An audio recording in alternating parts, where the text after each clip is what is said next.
Bonjour à tous et bienvenue sur boursicoté.com pour cette nouvelle analyse technique Forex et matières premières. Et donc sur la paire de devises euro-dollar, on reste ici dans une dynamique baissière suite au quasi-contact ici sur la zone des 1.1760. Et bien nous avons un petit rebond technique ici qui va doucement vers la zone des 1.1820 et vers la moyenne mobile 20 exponentielle. Donc on le voit assez nettement, on a une forte accélération ici suite au franchissement des 1.1890. On a marqué une petite pause ici sur la zone des 1.1820 avant de franchir cette zone et de réaccélérer ici en direction des 1.1760. Alors il s'en est fallu de très peu pour que l'on touche ici cette zone de support. Actuellement, eh bien, on est en train de marquer un petit rebond technique mais qui ne remet absolument pas en cause la dynamique baissière actuelle. Avec un petit peu de chance, on peut même aller toucher ici la moyenne mobile 20 exponentielle. Mais si les cours revenaient rapidement ici sur la zone des 1.1760, eh bien, on pourrait casser cette zone d'une manière significative et aller vers un nouvel objectif baissier qui se situe à 1.1690. Donc la tendance court terme, un petit peu d'ailleurs comme la tendance moyen terme, comme nous le voyons sur ce graphe avec notamment ce point haut ici du début de cette année, eh bien reste orienté à la baisse, et ce tant que au moins on ne repasse pas ici au-delà de cette zone des 1.1820. Mais pour repasser dans une dynamique haussière, il faudrait repasser au-delà des 1.1950. Donc pour l'instant, la tendance reste baissière. Sur la paire de devises livre sterling contre dollar américain, la tendance est elle aussi baissière, mais beaucoup moins, empreinte de beaucoup moins de conviction. On peut le voir ici, donc suite à la rupture des 1.3850, on a cassé donc d'une manière assez rapide la zone ici des 1.3745. On s'est ici stabilisé sur ce niveau intermédiaire des 1.3675 avant de marquer ici un début de rebond technique. Alors on est revenu ici sur la zone des 1.3745.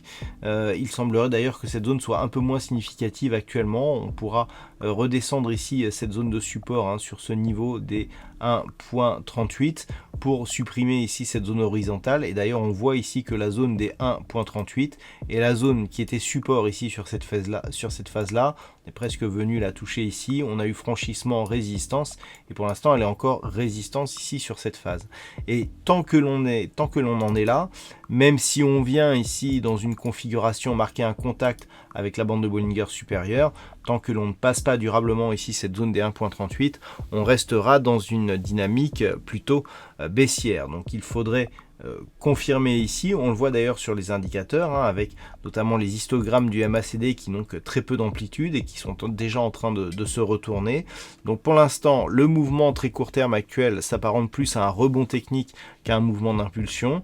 Attention, un retour ici sur cette zone intermédiaire des 1.3680 eh bien, pourrait nous donner un objectif de poursuite du mouvement en direction des 1.3615 qui est un support majeur. Sur l'or, nous sommes toujours ici sur un mouvement qui évolue sous une résistance oblique baissière que j'ai positionnée en début de semaine. Donc cette résistance ici, bien, elle délimite bien l'évolution actuelle.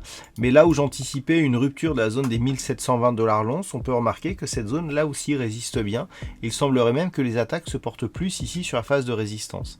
Donc là, on est sur une configuration qui était plutôt baissière ici sur cette phase. Mais le fait que l'on ait ici des attaques de plus en plus agressives sur cette zone de résistance, eh bien, laisse présager plutôt d'une cassure de celle-ci au profit d'une reprise ici du mouvement haussier. Alors lorsque l'on s'écarte un petit peu, on peut voir que la dynamique, le fond de tendance sur l'or reste baissière, mais le fait ici éventuellement de casser cette zone de résistance, eh bien, pourrait réorienter la dynamique, même si ce n'est qu'au-delà ici des 1760 $ l'once qu'il y aurait un réel retournement de tendance confirmé et potentiellement validé. C'est très neutre ici au niveau des indicateurs. Par contre, toute rupture baissière de la zone des 1720 hypothéquerait cette anticipation plutôt haussière. Et puis on termine enfin avec le WTI. Alors j'attirais votre attention hier sur des mouvements très particuliers que l'on avait entre la zone des 57,50 et la zone des 61. Je vous disais qu'on avait eu ici ce mouvement très rapide entre ces deux zones, puis l'inverse hier, donc dans le mouvement dans le sens opposé. On est passé de 61 ici à 57,50. Aujourd'hui on a recommencé 57,50, hop 61 et on se stabilise. Donc on est clairement ici entre deux zones qui sont réellement significatives. On a réellement quelque chose sur ces niveaux-là, mais d'un point de vue court terme, alors la configuration est assez intéressante puisqu'on était ici sur un trend haussier, on avait tenté un débordement des 66,50 mais ce débordement avait avorté, on avait retrouvé cette zone comme résistance et suite à cela, eh bien, on avait marqué cette accélération qui nous avait fait casser ici la zone de support oblique. On se stabilise depuis au-dessus de la zone des 57,50 $ le baril et on oscille entre ces 57,50 et la zone des 61. Donc pour le moment, on est dans une configuration ici qui reste haussière sur le moyen terme. D'ailleurs, si on trace ici les retracements de Fibonacci, on peut bien se rendre compte ici que nous sommes venus tester le retracement à 61,8% de Fibonacci qui se situe à 57,78 et je vous rappelle que nous avons ici une zone de support majeur à 57,50. Donc on est vraiment ici dans l'épaisseur du trait et donc tant que cette zone des 57,50 reste support de cette phase de consolidation temporaire horizontale, eh bien on reste dans un fond de tendance qui reste orienté à la hausse. Ce n'est que sur rupture de cette zone, et bien effectivement que la dynamique se neutraliserait.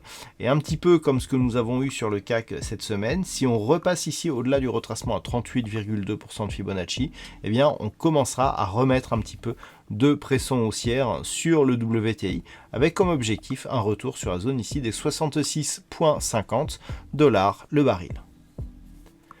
Voilà donc ce que l'on peut dire sur cette analyse technique Forex et matières premières. Je vous souhaite un bon week-end. On se retrouve dès la semaine prochaine pour d'autres analyses techniques, toujours sur le site boursicoté.com.